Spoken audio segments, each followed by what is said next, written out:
Yes, I'm the great pretender, adrift in a world of my own. I play the game, but tomorrow will shame. You've left me to grieve all alone. Too real is this feeling of make believe. Too real what I feel, what my heart can't conceal.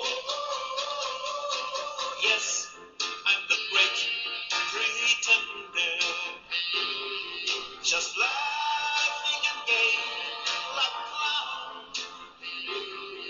I seem to be what I'm not. You see, I'm wearing my heart like a crown, pretending that you're still around.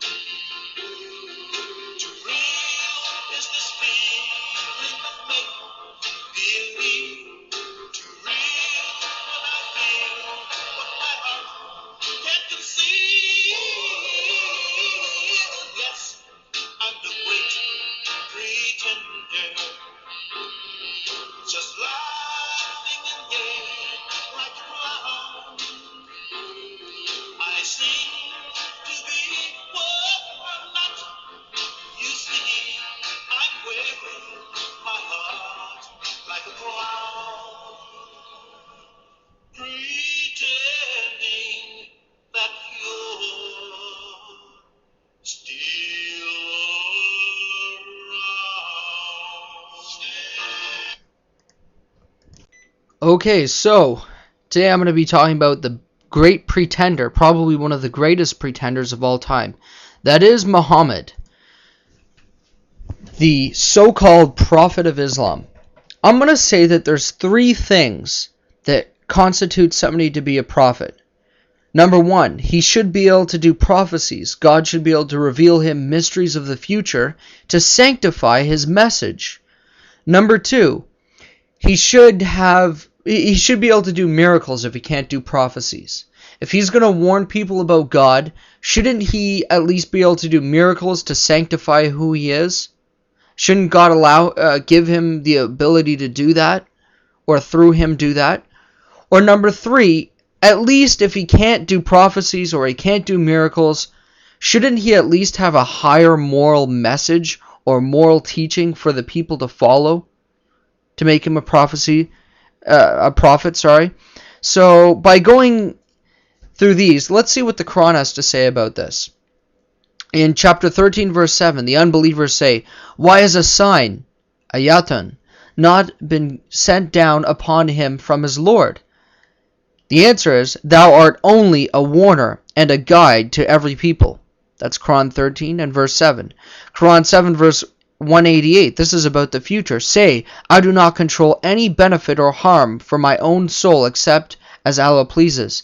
And had I known the unseen, I would have made much of good, and no evil would have touched me.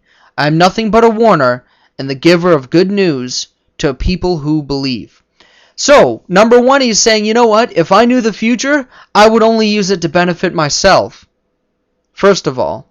But I don't. Quran chapter 6 and verse 50, "Say, I tell you that with me are the treasures of Allah. I tell you not that with me are the treasures of Allah, nor do I know what is hidden, nor do I tell you I am an angel, but I follow what is revealed to me. Say, can the blind be held equal to the seeing? Will ye then consider not?" Sahih Muslim, Abu Hurairah. So here's, actually before I go there, I want to show you from Tafsir and Ibn Kathir why Allah refrained from doing miracles in Muhammad. It is probably one of the stupidest stories you will ever read and the biggest excuses you could find. Sa'id bin Jubair said, "The idolaters said, 'O Muhammad, you claim that before you there were prophets, among whom was one to whom the wind was subjugated, the other who could bring the dead back to life. If you want us to believe in you, Ask your Lord to turn as Safa into gold for us. Allah conveyed to him by inspiration, Waya, I have heard what they have said. If you wish, I will do what they say. But if they do not believe after that, the punishment will come down upon them, because after the sign has been sent, there is no room for speculation. Or if you wish, I will be patient with your people and give them more time, he said. So somehow Muhammad's manipulating Allah's will. But anyways, O Lord, give them more time. Funny how he chooses that one. This was also narrated by Qudish, Ibn Juel, and others. Amin Ahmad record that Ibn Abbas said, the people of Mecca asked the Prophet to turn Asaf into gold for them, and to remove the mountains from around Mecca, so they could cultivate the land. It was said to them by Allah, if you wish, I will be patient and give them more time, or if you wish, I will do what they are asking. But if they then disbelieve, they will be destroyed, as the nations before them were destroyed, he said.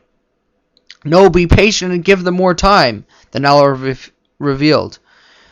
And nothing stops us from sending the ayat, but that the people of old denied them. And Nasi also reported this from the hadith of Jair. Ibn Ahmad recorded that Ibn Abbas said that Quraysh said to the Prophet, ask your Lord to turn Asaf into gold, and we will believe in you, he said. Will you really do that? They said, yes. So he asked his Lord, and Jibril came to him and said, your Lord conveys his salam to you and says, if you wish, I will turn Asaf into gold for them.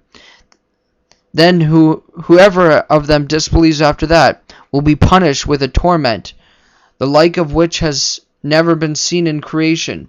Or if you wish, I will open the gates of repentance and mercy on them, he said. Rather, the gates of repentance and mercy. And we sent down not the signs except to make them afraid of destruction, Qudish said.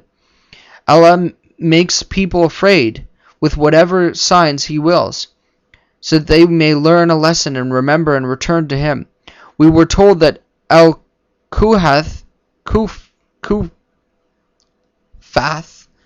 was shaken at the time of Ibn Mas'ud, who said, O people, your Lord is rebuking you, so pay heed. Similarly, it was reported that Al-Benin was struck by several earthquakes at the same time of Umar bin Al-Khattab. Umar said, you have changed by Allah.